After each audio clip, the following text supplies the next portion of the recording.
Hello friends, welcome to our channel zero to pi. जैसा कि आपको पता है हम टेस्ट सीरीज कर रहे हैं, तो अब हम टाइम वेस्ट ना करते हुए स्टार्ट करते हैं।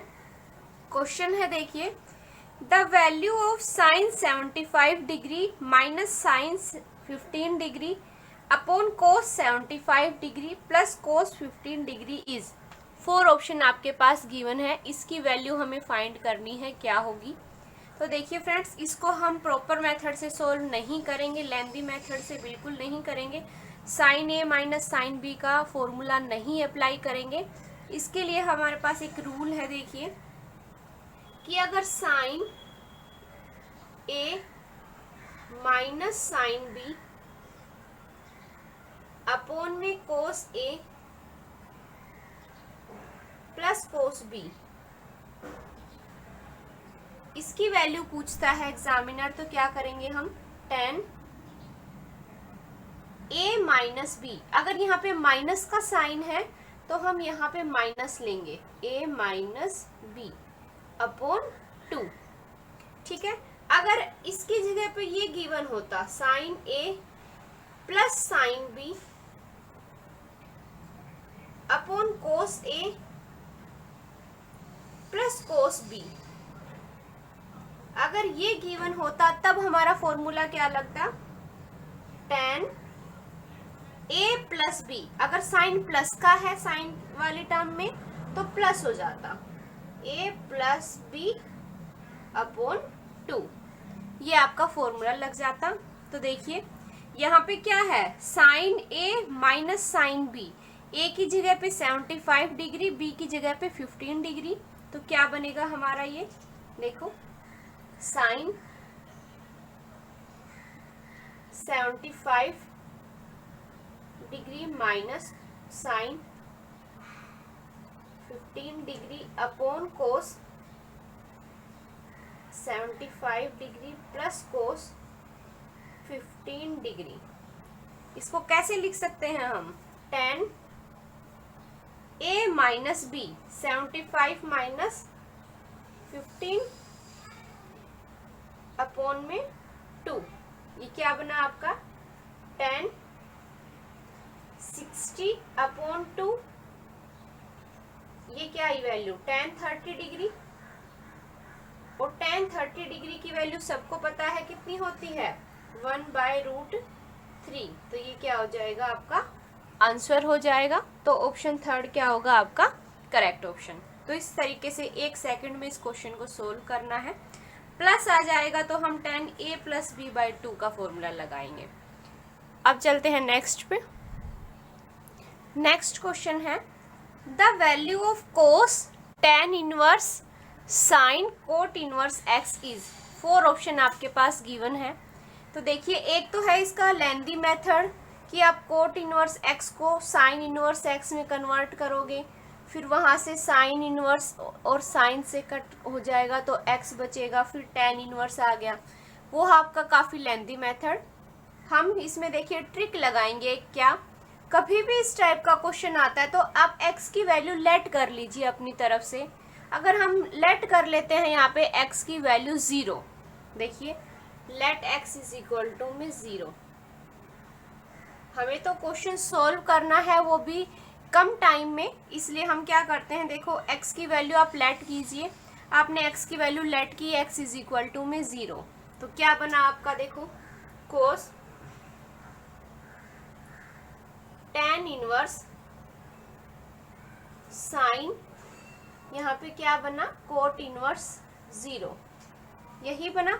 कोट इनवर्स 0 की वैल्यू क्या होती है, π/2, तो वही पुट कर देते हैं, कोस tan इनवर्स साइन, यहाँ पे क्या आया, π/2, साइन π/2 की वैल्यू कितनी होती है, 1, तो क्या बचा आपका, कोस tan इनवर्स 1, साइन π/2 की जगह पे 1। अब tan इनवर्स 1 कितना होता है, π/4 पे होता है tan की वैल्यू 1, तो ये क्या हुआ, कोस π/4, और कोस π/4 की वैल्यू क्या होती है, 1/√2। तो अब हमें ऑप्शन से हमें चेक करना है कि कौन सा ऑप्शन x की वैल्यू 0 पुट करने पे 1/√2 आंसर देता है। तो देखिए, अगर मैं इसके अंदर x की जगह पे 0 पुट करती हूँ तो क्या बचा, 1 ऊपर 1 बचा, नीचे कितना बचा, 2, तो 1/√2 आया। तो इसका मतलब फर्स्ट ऑप्शन क्या होगा, करेक्ट होगा। ऐसे ही हम देखो चेक कर लेते हैं इनको। यहाँ पे मैं x की जगह पे 0 पुट करती हूँ तो ऊपर कितना आया, 1, और नीचे भी कितना आया, 1, जो कि 1 के इक्वल होगा। ऐसे ही हम इसको चेक करेंगे तो कितना आएगा, √1 मतलब 1। इसका मतलब कौन सा ऑप्शन जो है आपको ये वैल्यू दे रहा है 1/√2, फर्स्ट ऑप्शन क्या दे रहा है 1/√2, इसलिए ऑप्शन फर्स्ट क्या होगा आपका करेक्ट ऑप्शन। देखिए फ्रेंड्स, ये मैं आपको करा रही हूँ इसलिए एक एक स्टेप लिखा है, लेकिन जब आप एग्जाम में करोगे तो आपको स्टेप लिखने की जरूरत ही नहीं है। जैसे ही आपने देखा कोट इनवर्स 0, आप देखोगे ये π/2 पे होता है, फिर sin π/2 1 होता है, फिर tan इनवर्स 1 π/4 होता है, cos π/4 1/√2 होता है। डायरेक्ट आप लिखने की जरूरत ही नहीं है आपको, ठीक है। अब चलते हैं नेक्स्ट पे। अगर इसका फुल एक्सप्लेनेशन चाहिए आपको तो आप मुझे बता देना, मैं आपको वो भी करा दूंगी। नेक्स्ट क्वेश्चन है, the coordinate of mid point of sides. इसने क्या बोला है, कोऑर्डिनेट गिवन है mid point of the sides of a triangle are 1 1 2 -3 और 3 4। देखो इसने बोला है जो मिड पॉइंट है इस साइड के, ये साइड है तो इसका मिड पॉइंट गिवन है कितना, 1 1। ऐसे ही ये साइड है, इसका मिड पॉइंट गिवन है 2 -3। इस साइड का मिड पॉइंट गिवन है 3 4। ये कोई ट्रायंगल है, उसके साइड के मिड पॉइंट आपको गिवन है। देन कोऑर्डिनेट ऑफ सेंट्रोइड क्या होगा, कोऑर्डिनेट ऑफ सेंट्रोइड जो है क्या होगा। सेंट्रोइड क्या होता है, जहां से ये मिड पॉइंट है, जहां पे भी ये मिड पॉइंट इंटरसेक्ट करते हैं वहां को हम बोलेंगे, क्या बोलेंगे, हम उसको सेंट्रोइड बोलेंगे। तो हमें ये पॉइंट निकालना है कि ये पॉइंट क्या होगा। तो देखिए कैसे करेंगे, जहां पे भी ये मिड पॉइंट आपके इंटरसेक्ट करते हैं, ये पॉइंट हमें निकालना है कि ये पॉइंट जो है इसकी वैल्यू क्या होगी, ठीक है। तो देखो इसके लिए हमारे पास एक रूल है, आप कभी भी लेंथी मेथड से इस क्वेश्चन को सोल्व करने नहीं बैठोगे। जैसे ही उसने पूछा सेंट्रोइड पूछा और इसके मिड पॉइंट गिवन हो, साइड के मिड पॉइंट गिवन हो और उसने सेंट्रोइड पूछा, तो आप क्या करोगे, इन जितने जो भी कोऑर्डिनेट गिवन है ये इनका सेंट्रोइड निकाल दोगे। सेंट्रोइड निकालना सबको पता है कि सेंट्रोइड कैसे निकालते हो। अगर पॉइंट गिवन है तो x1 + x2 + x3 अपॉन 3 और y1 + y2 + y3 अपॉन 3, ऐसे ही करते हो सेंट्रोइड। यहाँ पे x1 कितना है 1 प्लस x2 कितना है 2 प्लस x3 कितना है 3 अपॉन 3 और y1 कितना है 1, y2 कितना है -3 और y3 कितना है 4 अपॉन में 3। अब इसको सोल्व कर देते हैं। ये आया 6/3 और ये आया आपका, देखो 4 में से 3 करेंगे 1 और 1 2 2/3। तो इसका मतलब कोऑर्डिनेट आए 3 2 जा तो 2 और 2/3।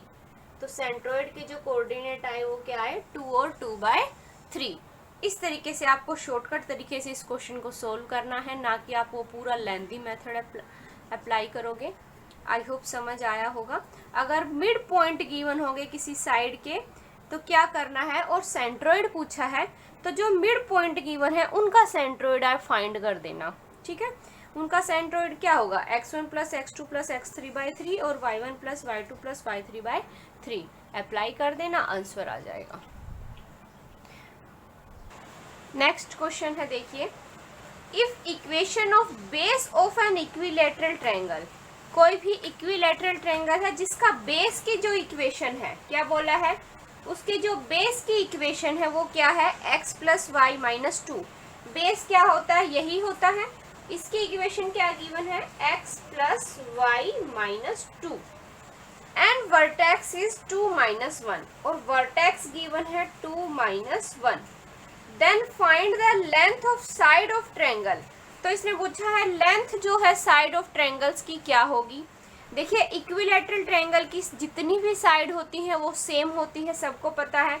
अगर ये A है तो ये भी A होगी और ये भी A होगी। साइड इक्विलैटरल ट्रायंगल की सेम होती है और जो एंगल बनते हैं इक्विलैटरल ट्रायंगल में वो 60 डिग्री के बनते हैं सारे। तो ये एंगल भी 60, ये एंगल भी 60 और ये एंगल भी 60 डिग्री होगा। तो देखिए अगर मैं निकालूं साइन 60, साइन 60 में निकालूं तो क्या होगा, परपेंडिकुलर अपॉन हाइपोटेनस होता है। यहाँ पे परपेंडिकुलर क्या है, एडी। एडी क्या है, एल्टीट्यूड लिया है हमने एडी किसके ऊपर, बीसी के ऊपर। अगर एल्टीट्यूड लिया है तो ये परपेंडिकुलर होगा, परपेंडिकुलर होगा तो एडी परपेंडिकुलर अपॉन हाइपोटेनस मतलब ए बी। देखो एडी की वैल्यू अगर हम निकाल ले तो हमारा क्वेश्चन सॉल्व हो जाएगा। एडी क्या है, देखो डिस्टेंस हमें निकालनी आती है। परपेंडिकुलर डिस्टेंस कैसे निकालते हैं, पॉइंट्स गिवन है और इक्वेशन गिवन है। तो डिस्टेंस क्या होगी आपके पास, डिस्टेंस एडी।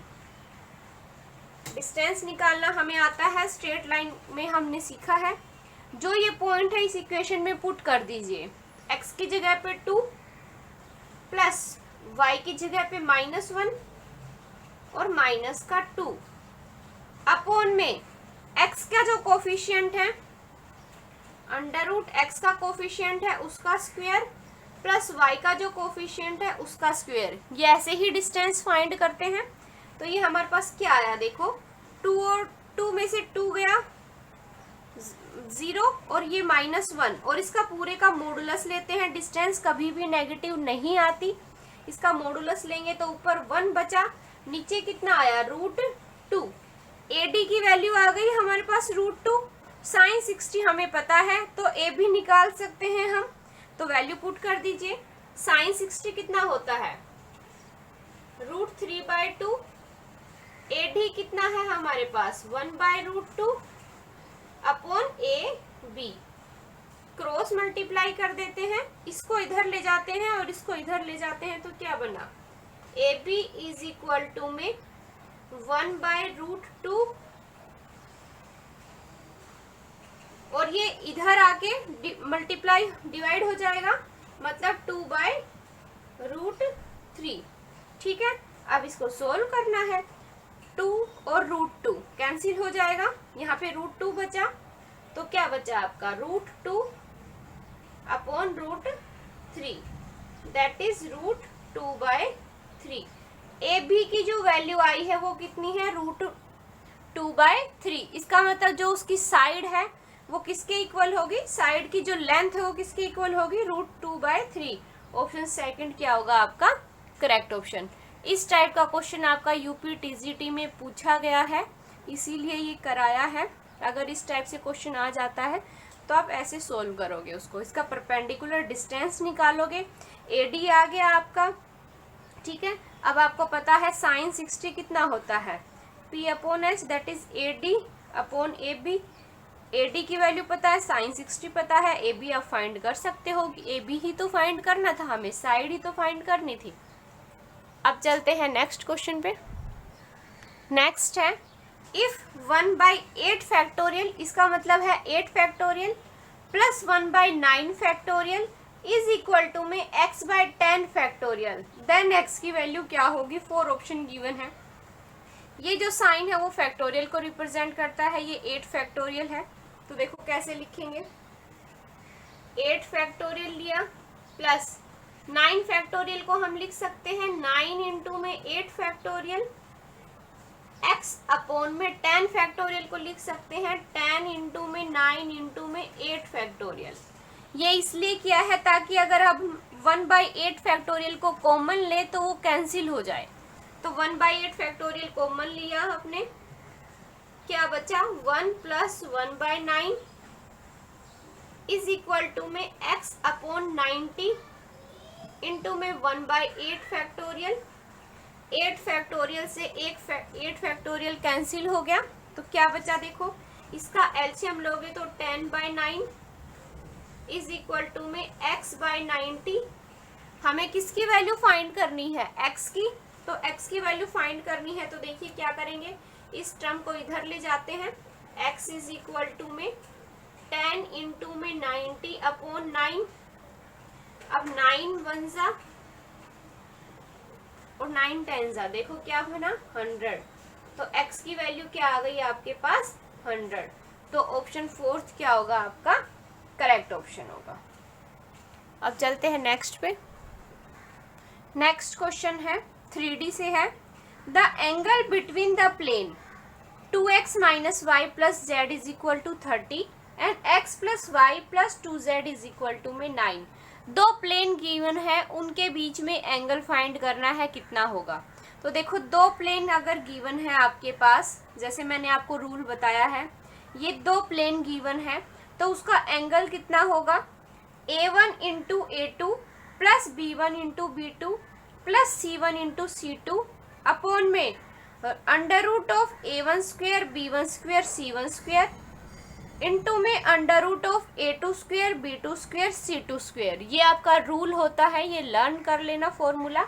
तो यही हम अप्लाई करते हैं। देखो तो यहाँ पे देखो a1 कितना है 2, a1 कितना है यहाँ पे 2, b1 कितना है -1 और c1 कितना है 1।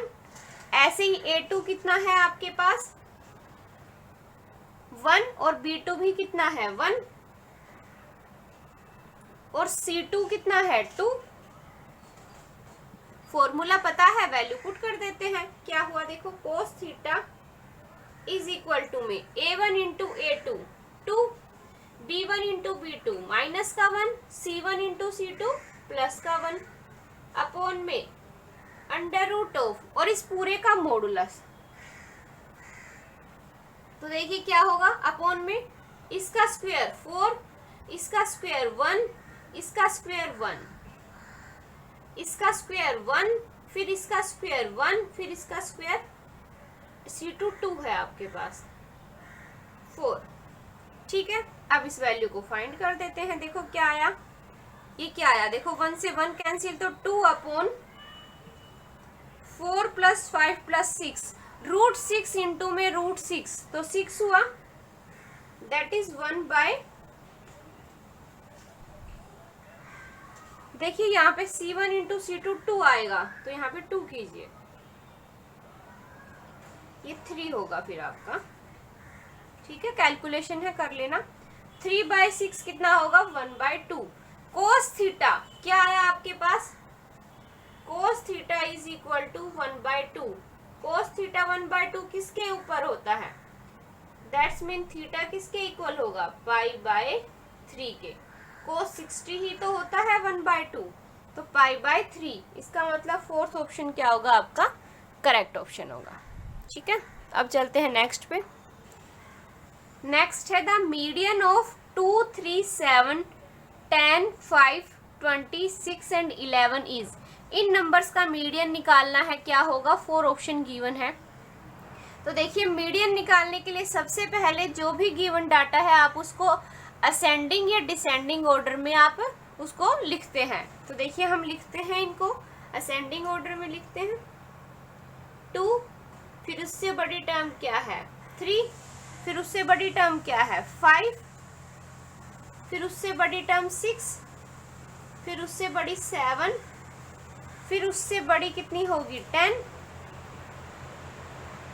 फिर उससे बड़ी कितनी होगी 11 और उससे बड़ी फिर 20। अब टोटल नंबर ऑफ टर्म्स कितनी है ये देखो, 2 2 4 और 2 6 और 2 8। तो टोटल टर्म्स कितनी हो गई, n की वैल्यू कितनी हो गई टोटल टर्म्स 8।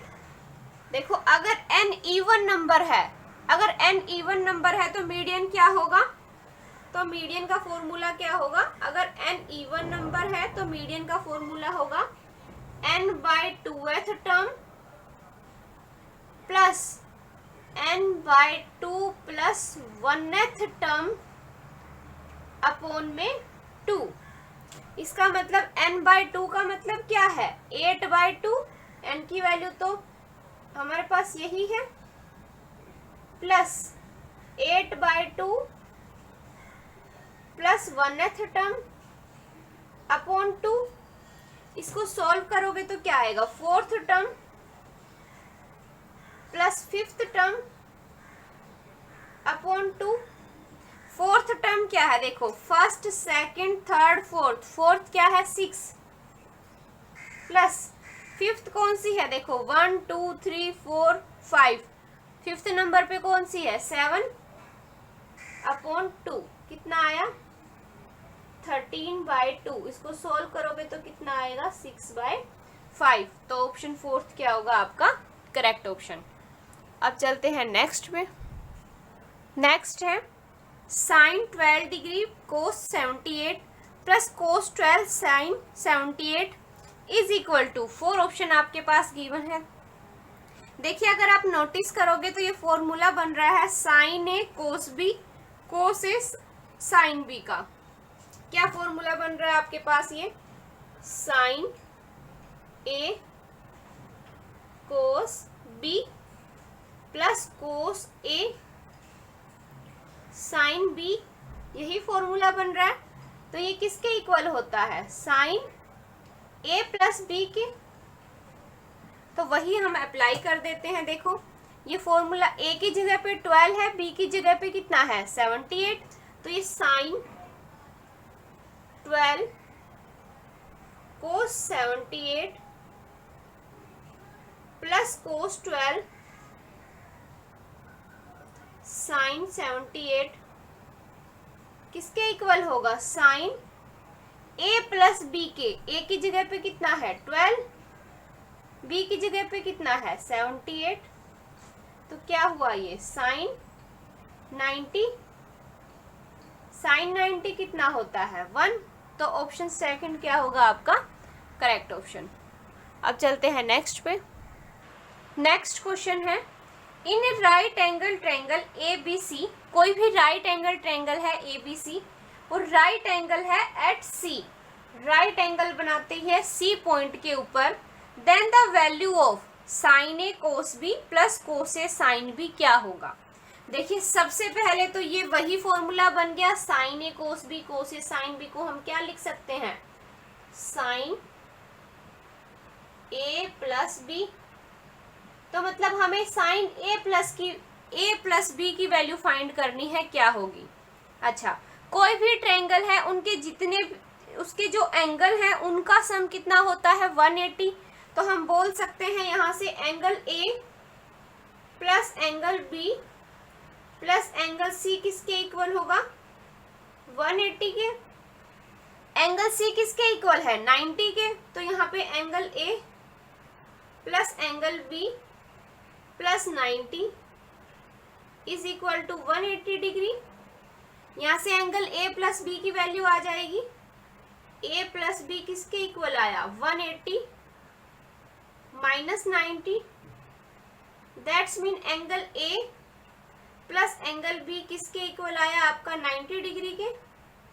अभी देखिए आप angle A plus angle B की वैल्यू 90 आ गई, यहाँ पुट कर देते हैं तो क्या बना, देखो साइन ए प्लस बी की वैल्यू कितनी है 90, साइन 90 डिग्री किसके इक्वल हुआ 1 के। तो फर्स्ट ऑप्शन क्या होगा आपका करेक्ट ऑप्शन होगा। अब चलते हैं नेक्स्ट पे, काफी इजी क्वेश्चन है ये। नेक्स्ट क्वेश्चन है sum of n terms of 1/2 plus 3/4 plus 7/8 plus 15/16 up to n terms is first option. ये 4 ऑप्शन आपके पास गिवन है। देखिए कभी भी हम इसको सॉल्व करने वैसे नहीं बैठेंगे प्रॉपर मेथड से। हम इसके लिए क्या करेंगे, n की वैल्यू हम लेट कर लेते हैं। इसने n टर्म्स बोला है तो हम n की वैल्यू लेट कर लेते हैं। आप n की वैल्यू 1 भी लेट कर सकते हो, 2 भी, 3 भी, 4 भी, 5 भी, जितना आपका मन करे। हम n की वैल्यू 2 करते हैं ताकि रिजल्ट हमारा क्लियर हो पाए। n की वैल्यू हमने 2 ली है, देखो 3 भी ले सकते हो आप, उसमें कोई नहीं है, फिर कैलकुलेशन आपकी थोड़ी ज़्यादा हो जाएगी, लेकिन हमें क्वेश्चन के लिए टाइम बचाना है एग्जाम में, इसलिए हम जितना हो सके कम वैल्यू लेके चलेंगे। तो यहाँ पे n की वैल्यू हमने 2 ली, n की वैल्यू क्या है 2, मतलब 2 टर्म्स तक, 2 टर्म्स मतलब ये 2 टर्म्स, फर्स्ट टर्म और सेकंड टर्म्स, तो 2 टर्म्स का सम निकालेंगे तो कितना आएगा 1/2 प्लस 3/4, कितना आया, एलसीएम 4 आया आपका, तो 2 प्लस 3 दैट इज 5/4। अगर n की वैल्यू आपने 2 पुट की तो सम आया आपका 5/4।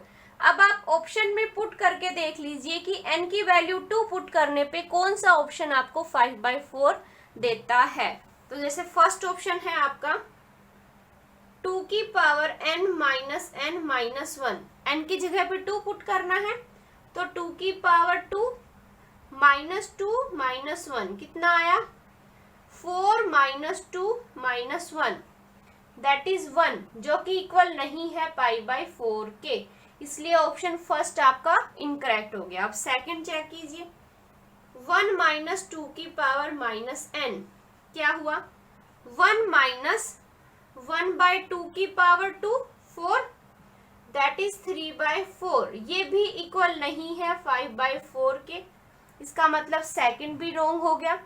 अब थर्ड चेक कीजिए, थर्ड क्या है n प्लस 2 की पावर n माइनस 1, n की जगह पे 2 पुट करना है तो 2 पुट कर दीजिए, 2 प्लस 2 की पावर माइनस 2 माइनस 1, तो क्या हुआ ये 2 प्लस ये पावर माइनस में है तो अपोन में आ जाएगा, 1/2 की पावर 2 4 माइनस 1, एलसीएम ले लेना 4 कितना आया 8 प्लस 1 माइनस 4, 8 और 1 9 में से 4 गया 5 दैट इज 5/4, ये इक्वल आ रहा है 5/4 के, इसलिए ऑप्शन थर्ड क्या होगा आपका करेक्ट ऑप्शन। अगर आप इसको पूरे लेंथी मेथड से सोल्व करोगे तो आपको nth टर्म लिखनी होगी, फिर आप देखोगे वो nth टर्म जीपी फॉर्म में है तो फिर जीपी का सम निकालना पड़ेगा और वो काफ़ी लेंथी जाएगा, इसलिए आप इस टाइप का कभी भी क्वेश्चन आता है तो आप n की वैल्यू लेट करेंगे, n की वैल्यू आप 1 भी 2 भी 3 भी 4 भी जितना आपका मन करे आप लेट कर सकते हो। n की वैल्यू 2 इसलिए लेट की है ताकि कैलकुलेशन हमारी कम हो पाए। आई होप आपको समझ आया होगा। अब चलते हैं नेक्स्ट पे। नेक्स्ट क्वेश्चन है in how many ways can the letter of the word mathematics can be arrange so that vowels जो हैं ऑलवेज कम टुगेदर, जो वोवल हैं वो हमेशा साथ में आने चाहिए। हम कितने तरीके से मैथमेटिक्स को अरेंज कर सकते हैं कि वोवल्स जो है हमेशा साथ आने चाहिए। तो देखिए कैसे करेंगे। सबसे पहले हम देख लेते हैं वोवल्स हैं कौन कौन से। देखिए वोवल्स कौन कौन से होते हैं हमारे पास इंग्लिश में, ए ई आई ओ यू, ये क्या होते हैं आपके पास 5 जो हैं इंग्लिश में वोवल्स होते हैं। अब देखते हैं कौन कौन से। अब इस गिवन वर्ड में कौन सा है, देखो ए, फिर यहाँ पे ई, फिर यहाँ पे आई और ये ए, 4 वोवल्स दिख रहे हैं आपको और उसके अलावा कोई वोवल्स हमें नहीं दिख रहा। तो वोवल्स कितने हैं, ए है, फिर ई है, फिर से ए है और फिर आई है। ये 4 वोवल्स हैं। जो बच गई जो टर्म्स है वो क्या होंगी, कॉन्सोनेंट। तो बच गई टर्म क्या है, एम बच गया, फिर टी है, फिर एच है, फिर से एम है, फिर से टी है, फिर सी है और फिर एस है। ये आपके कितने देखिए बन गए आपके। अब इन टर्म्स इसने क्या बोला है, वोवल्स ऑलवेज कम टुगेदर। अगर ये एक साथ आते हैं तब तो देखो कैसे लिखेंगे, M A M T H. सबसे पहले कॉन्सोनेंट लिख लीजिए, T H M T C S. और इसने बोला है वोवल्स साथ में आने चाहिए। वोवल्स साथ में आएंगे तो ए ई ए आई हो गया। अगर कभी भी एक कंडीशन लगाता है कि ये चीज़ें साथ में आनी चाहिए, टुगेदर होनी चाहिए, अगर कभी भी टुगेदर लग जाता है तो उस टर्म को हम एक मान के चलेंगे, ठीक है, उस टर्म को हम सिंगल टर्म मान के चलेंगे। तो जैसे यहाँ पे अगर आप नोटिस करोगे, ये 4 टर्म्स जो हैं इकट्ठी इसने बोला है कि टुगेदर होनी चाहिए, साथ में आनी चाहिए। तो इन पूरी टर्म्स को हम एक सिंगल टर्म्स का नाम देंगे। तो देखो, ये टर्म फर्स्ट, ये सेकंड टर्म, ये थर्ड टर्म, ये फोर्थ, ये फिफ्थ, ये सिक्स्थ, ये सेवंथ और ये पूरी 8th टर्म। तो टोटल नंबर कितने हो गए? 8। तो इन 8 नंबर को अरेंज कैसे कर सकते हैं हम? 8 नंबर को कैसे अरेंज कर सकते हैं? 8 फैक्टोरियल अपॉन में, अब रिपीटिंग वर्ड देखेंगे। रिपीटिंग वर्ड कौन सा है? एक तो टी रिपीट हो रहा है, कितने टाइम? 2 टाइम्स, तो 2 फैक्टोरियल। एम रिपीट हो रहा है और कितने टाइम्स हो रहा है? 2 टाइम्स, तो 2 फैक्टोरियल। इसके अलावा कोई वर्ड रिपीट नहीं हो रहा। इनटू में अभी देखिए, ये 4 जो वर्ड है इनको भी तो हम अरेंज कर सकते हैं। हो सकता है हम ई को आगे लिखें, ए को पीछे लिखें और फिर ए और आई लिखें। हो सकता है कि हम ए ऐसे ही रखें, ए के साथ ए ई आई लिखें। इस तरीके से हम इन नंबर्स को कैसे भी अरेंज कर सकते हैं। तो इन 4 नंबर्स को हम कैसे अरेंज कर सकते हैं? 4 फैक्टोरियल तरीके से। अपॉन में रिपीटिंग वर्ड कितने हैं? 2, अपॉन में 2 फैक्टोरियल। समझ आया? अब क्या करते हैं, देखो इसको सोल्व कर लेते हैं फैक्टोरियल को। जो आंसर आएगा आपका आंसर हो जाएगा। तो आंसर आपका जब आप सोल्व करोगे तो आपका आंसर आएगा, मैं आंसर बता देती हूँ, आप इसको सोल्व कर लेना। सोल्व करने के बाद आपका आंसर आएगा 120960। इसकी पूरे की वैल्यू आएगी आपके पास 180, इंटू में इसकी वैल्यू आएगी 12। जब आप इसको मल्टीप्लाई करोगे तो 120960। ये कैलकुलेशन है, आप ये कर लेना, ठीक है।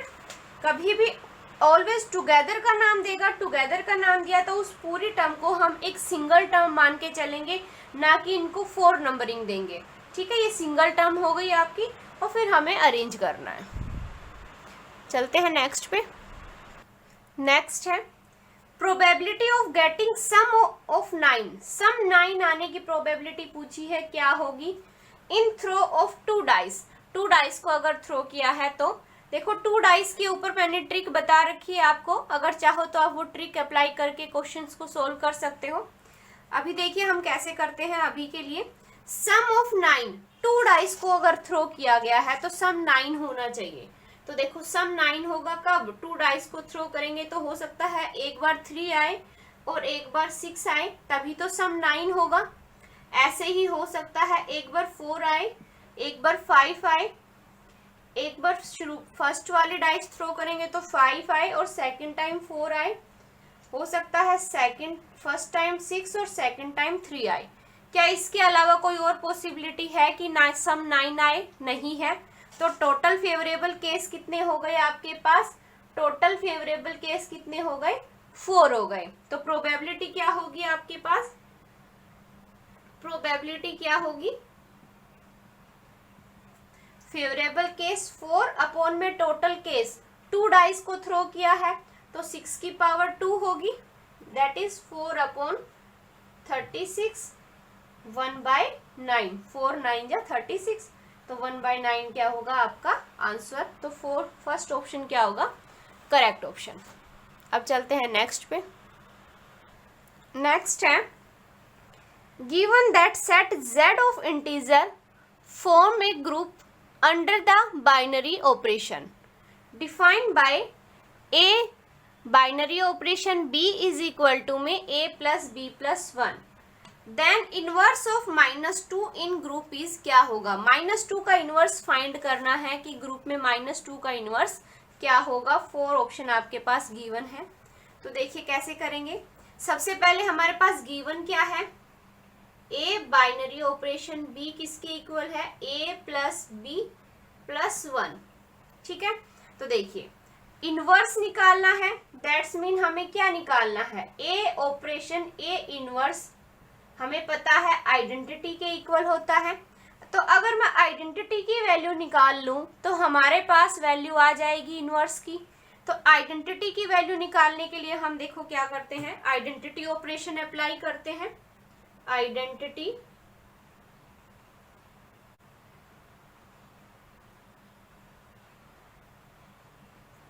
Identity operation.